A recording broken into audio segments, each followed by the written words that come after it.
بسم اللہ الرحمن الرحیم۔ الصلاۃ والسلام علیک یا رسول اللہ وعلی آلک وصحابک یا حبیب اللہ۔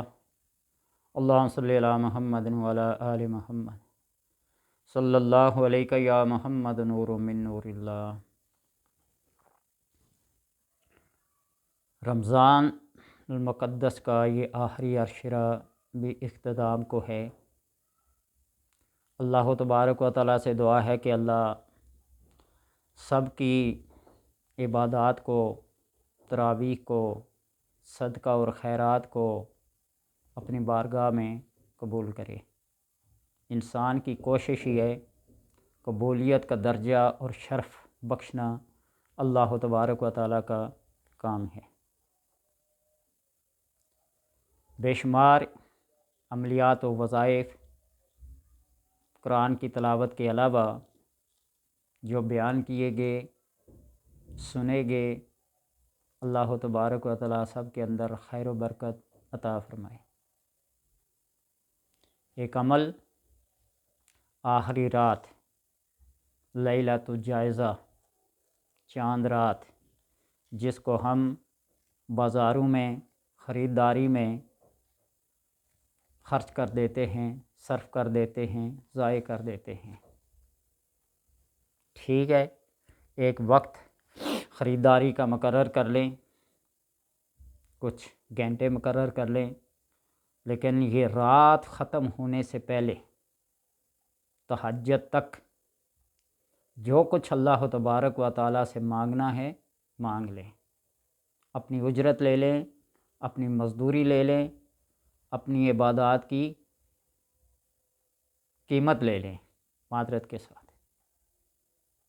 وہ اس لیے کہ ہمارے جتنے بھی اعمال ہیں ان کی غرض و غایت، ان کا مقصد، ان کا لب لباب ہماری اپنی حاجات ہوتی ہیں۔ رب کی رضا کے لیے جو کیا، جس نے کیا، وہ اللہ ہی بہتر جانتا ہے۔ جب نامہ اعمال اس کی بارگاہ میں پیش ہوں گے، فرشتوں کی نظر سے گزر کر اوپر جائیں گے، تو پھر پتہ چلے گا کہ کس کے اعمال اللہ تبارک و تعالیٰ نے قبول کیے اور اس کے اعمال کو اس کے منہ پر دے مارا۔ امام غزالی رحمۃ اللہ تعالیٰ فرماتے ہیں کہ 7ویں آسمان کے اوپر اللہ تبارک و تعالیٰ نے ایک فرشتے کو مقرر کیا ہے جس کی ڈیوٹی صرف یہ ہے کہ وہ ریاکاری کے اعمال کو دیکھ کر پھر اوپر بھیجتے ہیں کہ خوشنودی ہے، خداوندی ہے یا ریاکاری ہے۔ جس بندے کے اعمال پہلے آسمان سے چھٹے آسمان تک پہنچ جاتے ہیں، فرشتے فخر کرتے ہیں اس بندے کے اعمال پہ کہ کتنا اچھا، مخلص، خالص۔ لیکن 7ویں آسمان پر جا کر وہ ریاکاری کا فرشتہ جب ان اعمال کو چیک کرتا ہے تو وہاں سے اس کے منہ پر دے مارے جاتے ہیں۔ اس لیے یہ فیصلہ ہونا باقی ہے، کیا ہوگا کیا نہیں۔ اللہ تبارک و تعالی فرشتوں کے سامنے اپنے بندوں کی عبادات کے اوپر فخر کرتا ہے، اور وہ فرشتے جن کو اعتراض تھا انسان کی تخلیق پہ، بشر کی تخلیق پہ اعتراض تھا، اور بڑے فخر سے انہیں کہا تھا ہم تسبیح و تحدیث و تقدیس ہم بیان کرنے والے ہیں، یہ تو خورنزی کرے گا، فساد کرے گا، قتل و غارت کرے گا، دست و گریباں ہوگا۔ تو اللہ نے فرمایا جو میں جانتا ہوں وہ تم نہیں جانتے۔ اور پھر اسی بشر کو جب مسجود الملائکہ بنایا گیا تو پھر پتہ چلا کہ یہ کوئی چیز ہے۔ اللہ تبارک و تعالیٰ نے پھر اس کی ڈیوٹی مقرر کی، آنے والوں کی اور جانے والوں کی۔ آتے ہیں تو کسی کو نماز میں پاتے ہیں، کسی کو رکوع میں، کسی کو تسبیحات میں، کسی کو تلاوت میں، کسی کو رکوع میں، کسی کو سجدے میں۔ اللہ پوچھتا ہے نا پھر بندے سے جب تم ڈیوٹی پر گئے تو میرے بندے کو کس حال میں پایا، اور جانے والوں سے پوچھتا ہے کہ جب تم آ رہے تھے، چھٹی کر کے آ رہے تھے تو میرے بندوں کو کس حال میں بتایا۔ آنے والوں کا اور جانے والوں کا دونوں کا جواب یہی ہوتا ہے۔ وضو کر رہے تھے، قیام کر رہے تھے، رکوع کر رہے تھے، سجدہ کر رہے تھے، تلاوت کر رہے تھے، تیرا ذکر کر رہے تھے، سبحان اللہ کی تسبیح پڑھ رہے تھے، الحمدللہ کی تسبیح پڑھ رہے تھے، تو اللہ پھر ان سے پوچھتا نا کس لیے ان کو جنت کی طلب ہے؟ کیا جنت کو دیکھا ہے؟ نہیں، اگر دیکھ لیں تو اس سے زیادہ شوق اور ذوق سے کریں۔ کس لیے پڑھ رہے ہیں؟ تیری رضا کی خاطر۔ کیا انہیں مجھے دیکھا ہے؟ نہیں دیکھا۔ اگر دیکھ لیتے تو کیا کرتے؟ اس سے بڑھ کر تسبیح و تحمید و تمجید کرتے، تلاوت کرتے، سجدے میں اپنے سر کو رکھ دیتے۔ یعنی کہ اللہ تبارک و تعالیٰ اپنے بندے کی عبادات کو کسی نہ کسی بہانے سے کوئی نہ کوئی رنگ دے کر اس کو شرف قبولیت عطا کرنا چاہتا ہے کہ بندے کسی لالچ کی بنا پر رغبت دلا کر، ڈرا دمکا کر، کسی بھی طریقے سے وہ کیا کرے؟ اپنے نامہ اعمال کو بہتر بنائے۔ تو یہ آج کی رات جو ہے لیلۃ الجائزہ جس کو کہتے ہیں، چاند رات جس کو کہتے ہیں، عید رات جس کو کہتے ہیں، اس میں اللہ تبارک و تعالیٰ پھر تمام عبادات رمضان کے اندر کیے ہوئے جتنے بھی اعمال ہیں، آؤ اپنی اپنی اجرت لے لو۔ کہنے کا تو اس میں بہت کچھ ہے، لیکن میں یہ کہتا ہوں نا کہ نبی اکرم صلی اللہ علیہ وسلم کے پاس ایک صاحب تشریف لے گئے، عرض کرنے یا رسول اللہ صلی اللہ علیہ وسلم، دنیا میری مرضی کی دے دو، آخرت اپنی مرضی کی دے دو۔ ہر بندے کی اپنی ایک سوچ ہے، اپنی ایک فکر ہے، اپنا ایک نظریہ ہے۔ مال و دولت اولاد مانگنا کوئی ممانت نہیں ہے، خود ترغیب دلائی گئی ہے۔ اپنے بہترین، خوشحال اور اچھی زندگی گزارنے کے لیے، اولاد کی اچھی تربیت کرنے کے لیے جو کر سکتے وہ کرو۔ حساب کتاب جب دینا ہوگا نا تو لینے والا خوب بہتر جانتا ہے۔ وہ کتنا خوبصورت ہے کہ واقعہ نظر سے گزرا ہے۔ ایک عربی طواف کعبہ کر رہا تھا اور یا کریم او یا کریم او یا کریم او پڑھ رہا تھا، اور اس انداز و اس لے سے پڑھ رہا تھا کہ دیکھنے سننے والوں کو رشک آ رہا تھا۔ اتفاق سے وہ بندہ نبی اکرم صلی اللہ علیہ وسلم کے آگے آگے چل رہا تھا، اور آپ نے جب اس کی تسبیح سنی یا کریم او کی، آپ صلی اللہ علیہ وسلم کو اتنے پسند آئی کہ آپ نے بھی اس تسبیح کو اس کے ساتھ ساتھ دہرانا شروع کیا۔ اس نے جب پیچھے مڑ کے دیکھا کہ آپ میرے مذاق اڑا رہے ہیں، کاش کہ میں اپنے نبی کے پاس جا سکتا اور اس کو جانتا، اس کو آمنے سامنے دیکھتا تو میں تیری شکایت کرتا۔ وہ آپ صلی اللہ علیہ وسلم سے مخاطب ہو کر یہ کہہ رہا ہے۔ تو آپ صلی اللہ علیہ وسلم فرمایا کہ آپ نے اپنے نبی کو دیکھا ہے؟ نہیں دیکھا۔ دیکھنے کی چاہت یا خواہش ہے؟ کیا کہتا؟ جو نبی کے ذوق اور شوق میں، عقیدت اور محبت میں یہ پڑھتا جا رہا تھا کہ میں اپنے نبی کو دیکھا ہوتا، میرے سامنے ہوتے تو میں آپ کی شکایت کرتا۔ تو آپ صلی اللہ علیہ وسلم نے فرمایا پھر سن، میں ہی وہ تمہارا نبی ہوں، محمد الرسول اللہ صلی اللہ علیہ وسلم۔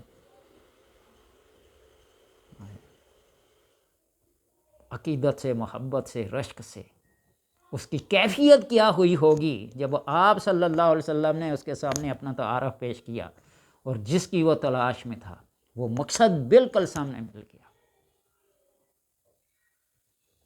بہت لمبی چوڑی بات ہے، کہنے کا مقصد یہ ہے کہ اللہ تبارک و تعالیٰ کہا کہ میں اس کا حساب لوں گا۔ تو اس بندے نے کہا کہ اللہ اگر میرا حساب لے گا تو میں بھی اللہ کا حساب لوں گا، وہ میرے گناہوں کا حساب لے گا، میں اس کی رحمت کا حساب لوں گا۔ یعنی ہر متضاد چیز جو بندے اور اللہ کے درمیان میں ہے، جو بات کہتا گیا، وہ میرا اس چیز کا حساب لے گا، میں اس کا اس چیز کا حساب لوں گا۔ یہ ایسا کرے گا، وہ ایسا کرے گا۔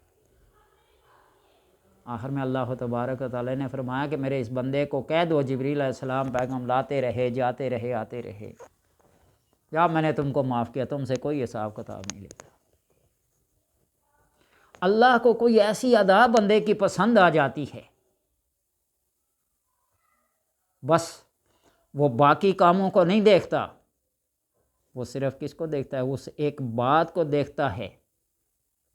جس طرح حضرت عثمان رضی اللہ تعالی عنہ کی ایک بات ان کے دل و دماغ پہ یہ گزری، سبحان الحی الذی لا ینام ولا یموت، کتنی پاکیزہ وہ ذات ہے جس کو نہ نیند آتی ہے نہ اونگ آتی ہے۔ یا رب لک الحمد کما ینبغی لجلال وجہک وعظیم سلطانک، یعنی کوئی جملہ ہے کہ کوئی لفظ یہ ہے، کوئی عبادت ایک ایسی ہوتی ہے کہ اللہ تبارک و تعالیٰ اس کو شرف قبولیت عطا کرتا ہے، اور وہ ایک معمولی سی چیز ساری چیزوں پہ باری ہو جاتی ہے۔ تو کہنے کا مطلب یہ ہے کہ آپ اپنے رب سے مانگیں۔ یہ دنیا داروں کے سامنے ہاتھ پھیلانا، کسی کے سامنے فطرانے کے لیے، کسی کے سامنے صدقے کے لیے، کسی کے سامنے فلاں حاجت کے لیے، فلاں حاجت کے لیے، ٹھیک ہے اللہ تبارک و تعالیٰ نے اسباب مقرر کیے ہوئے ہیں، لیکن یہی چیز اگر ہم سجدے میں سر رکھ کر اللہ تبارک و تعالیٰ سے مانگے، اپنے دل کو غنی کر لیں، پھر کیا؟ آج لوگوں نے طرح طرح کے وظائف بنائے ہوئے ہیں۔ بجلی کا بل کم کرنا ہے تو میٹر کے اوپر ایسا لکھ دو، ٹریفک میں پھنس جاؤ تو ایسا لکھ دو، ایسا پڑھنا شروع کر دو، یعنی ایک مذاق بنایا ہوا ہے۔ ایک آدمی کو میں سن رہا تھا، دولت چاہیے، مال چاہیے، جو بھی دنیا کا کام چاہیے، یہ فگر لکھو، ڈیجٹ لکھو، 1122 1133 فلاں سے جیب میں رکھ لو، یہ کرو وہ کرو، یہ یوں ایسے۔ بھائی ان کو یہ بتاؤ کہ سورہ فاتحہ پڑھو، سبحان اللہ و بحمدہ سبحان اللہ العظیم پڑھو۔ آپ صلی اللہ علیہ وسلم کے پاس ایک شخص کیا نا، غربت کا مارا ہوا، ستایا ہوا، یا رسول اللہ دنیا نے مجھ سے منہ پھیر لیا ہے، تو آپ نے فرمایا کہ کہاں گئی وہ فرشتوں کی تسبیح، سبحان اللہ و بحمدہ سبحان اللہ العظیم استغفر اللہ پڑھو نا۔ چند دنوں کے بعد مالا مال ہو گیا، بجائے جو ہاتھ ادھر نیچے تھا یوں اوپر ہو گیا۔ حضرت امام حسن علیہ السلام کے پاس سائل گئے، 1 2 3 4، سب نے اپنا اپنا مسئلہ بیان فرمایا استغفر اللہ ربی من کل ذنب، استغفار پڑھو، دوسرے کو، تیسرے کو، چوتھے کو، سب کو یہی جواب دیا۔ اور ایک نے کہا کہ اے حسن رضی اللہ تعالیٰ عنہ، سائل مختلف تھے سوال ان کے، اور آپ نے جواب ایک ہی دیا، تو آپ نے اپنا قرآن نہیں کہا قل تستغفروا ربکم انہ کان بکم غفارا یرسل السماء علیکم مدرارا ویمددکم باموال وبنین، تم استغفار کرو، اللہ تبارک و تعالیٰ تم کو مال بھی دے گا، اولاد بھی لے گا، کھیتی بھی دے گا، دنیا کی ہر چیز تمہیں دے گا۔ استغفار پڑھ کے تو دیکھو، استغفار وہ تسبیح ہے جو ساری بند چیزوں کو کھول دیتی ہے۔ سبحان اللہ و بحمدہ سبحان اللہ العظیم، یہ ایسی تسبیح ہے کہ رکی ہوئی چیزوں کو چلا دیتی ہے۔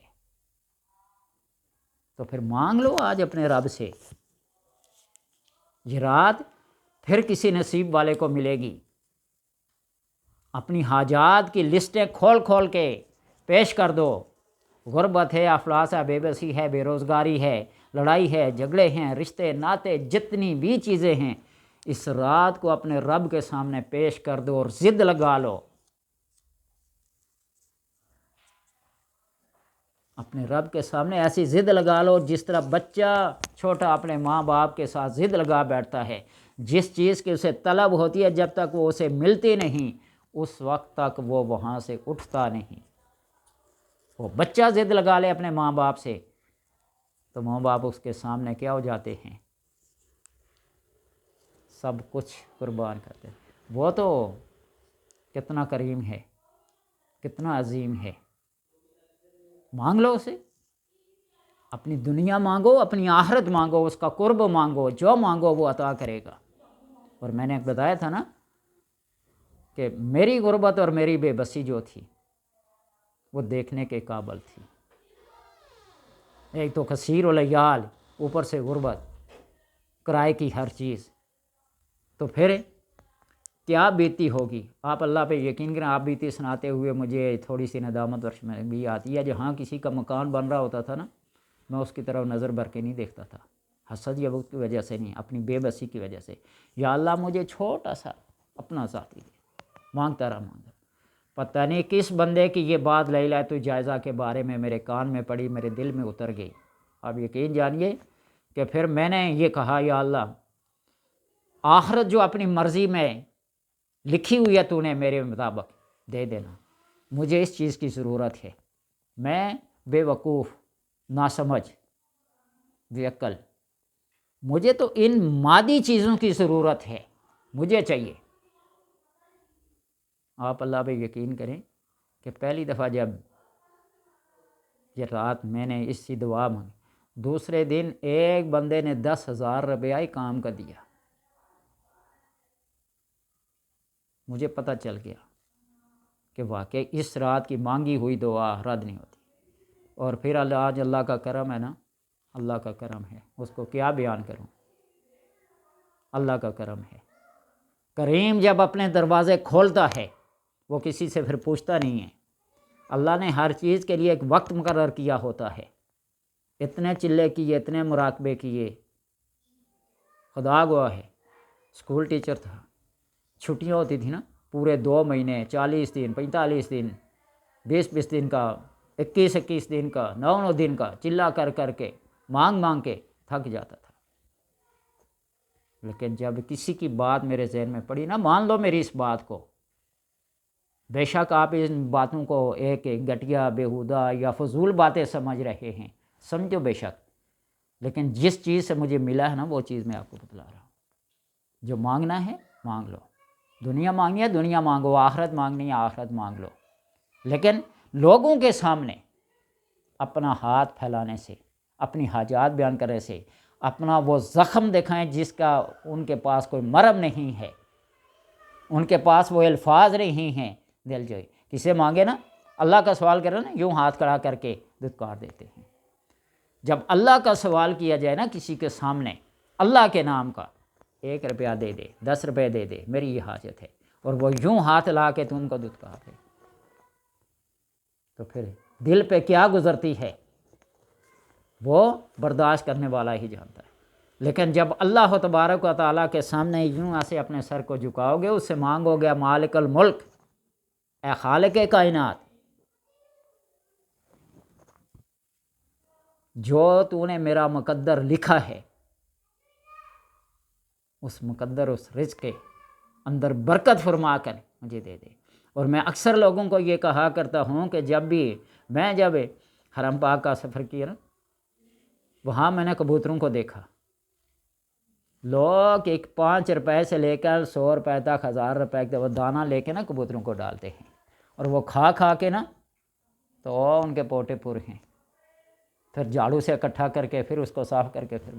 تو میں اکثر لوگوں کو کہا کرتا ہوں، جب بھی اللہ سے مانگو نا، مانگو یا اللہ جس طرح حرم کے کبوتروں کا رزق تم نے وافر مقدار میں لکھ دیا ہے، تو بھی میرا رزق ایسے لکھ دے، ان حرم کے کبوتروں سے بھی زیادہ میرا رزق لکھ دے۔ اور جب آئے نا تو پھر اس کو تقسیم کرو، 1 دانہ تقسیم ہوگا، 10 دانے آئیں گے، 10 دانے تقسیم ہوں گے، 100 دانہ آئے گا، 100 دانہ تقسیم ہوگا، 1000 دانہ آئے گا۔ یہ رب کا وعدہ ہے۔ وہ موسیٰ علیہ السلام کے دور کا وہ بندہ غربت و افلاس کا مارا ہوا، یا اللہ جو میری زندگی کا رزق ہے میں نے ویسے ہی بھوک سے گزرنا ہے، تو ایک ہی دفعہ دے دے، میں دیکھوں کہ میرے مقدر نے 2 روٹیاں ملی، ٹوٹل جو اس کی بقیہ زندگی تھی 2 روٹیاں لکھی تھیں، وہ ایک نوالے کا ایک ذرہ کر کے اس کو دیا جاتا۔ وہ جب دے ہی گئی نا تو اس نے سوچا کہ ویسے ہی میں نے بھوک سے مر رہی 2 روٹیاں کب تک کھا کے زندہ رہوں گا، زندگی 1000 سال یا 2 سال یا 2 دن ہے، گھنٹہ ہے، تقسیم کر دو۔ اس نے رب کی رضا کی خاطر تقسیم کر دیا، رب کو اس کی ادا۔ پھر یہ خالصتاً جب تقسیم کیا جاتا نا تو پھر 1 روٹی کے بدلے 10 ملی، دوسری روٹی کے بدلے 10 ملی، یعنی 20 آ گئی۔ 20 کو جب تقسیم کیا تو کتنی آئی ہوگی؟ پھر 10 گنا بڑھاتے جاؤ، دیکھتے ہی دیکھتے اس کی وہ غربت، وہ بے بسی، وہ بے چارگی خوشحالی میں تبدیل ہو گئی۔ لوگوں نے دیکھ کر حیرت کا اظہار کیا۔ تو قصہ مختصر ہے کہ اللہ اپنے اوپر قرض نہیں چڑھنے دیتا، اور جب نقصان ہونے لگے کاروبار میں، گھر بار میں، مال اولاد میں، تو اللہ تبارک و تعالیٰ کے ساتھ شراکت داری کر لو۔ تو اس لیے کہتا ہوں کہ جو ملتا ہے اس کے در سے ملتا ہے، اس کے در کے علاوہ کسی کے در سے کچھ نہیں ملتا۔ جن مزاروں پہ، جن پیروں کو، جن فقیروں کو ہم بہت کچھ سمجھ کے ٹھیک ہے ان کی دعا آخرت کے حق میں قبول ہو، کسی کے حق میں قبول ہو، ہمارے چندوں سے، ہمارے پیسوں سے، ہمارے ان کے کاروبار وسیع ہوتے گئے۔ میں دیکھ رہا تھا بنگلہ دیش کا ایک پیر جس نے مریدوں کے نذرانوں سے ہیلی کاپٹر خرید لیا، اور ہمارے ہاں پاکستان میں بھی آپ دیکھ لیں۔ تو اللہ تبارک و تعالیٰ کی ذات سے مانگو، وہی دینے والی ہے۔ باتوں کو جوں طول دیتے جائیں گے، بڑھتی جائیں گی، بڑھتے جائیں گے، طنز بھی ہوگا، تنقید بھی ہوگی، غیبت بھی ہوگی، الزام بھی ہوگے، بہتان بھی ہوں گے۔ ان ساری باتوں کو چھوڑ کر بر رب کے حضور سجدہ ریز ہو جاؤ، اپنی جبین نیاز کو جھکا دو، نیاز مند بن جاؤ، وہ تمہیں ناز والا بنا دے گا۔ تم نیاز لے کے جاؤ، وہاں ناز لے کے آؤ گے۔ اللہ تبارک و تعالیٰ اس رات کی برکات، اس رمضان کی عبادات اور ہماری حاجات، اے اللہ تو سب جانتا ہے، تو ان کو بھی دے جو نہیں مانگتے، اور جو مانگتے ہیں ان کو بھی دے۔ جن کو مانگنے کا طریقہ نہیں، سلیقہ نہیں، ان کو سکھا دے، ان کو بے مانگے دے دے۔ بعض تیرے بندے ایسے ہیں جو تجھ سے نہیں مانگتے، تو اس بدلے میں اسے دے دیتا، اس نے مجھ سے کچھ نہیں مانگا، لو میں اپنی مرضی سے دیتا ہوں۔ اللہ تبارک و تعالیٰ سب کو اپنے فضل اور اپنے کرم کی چادر میں چھپا لے۔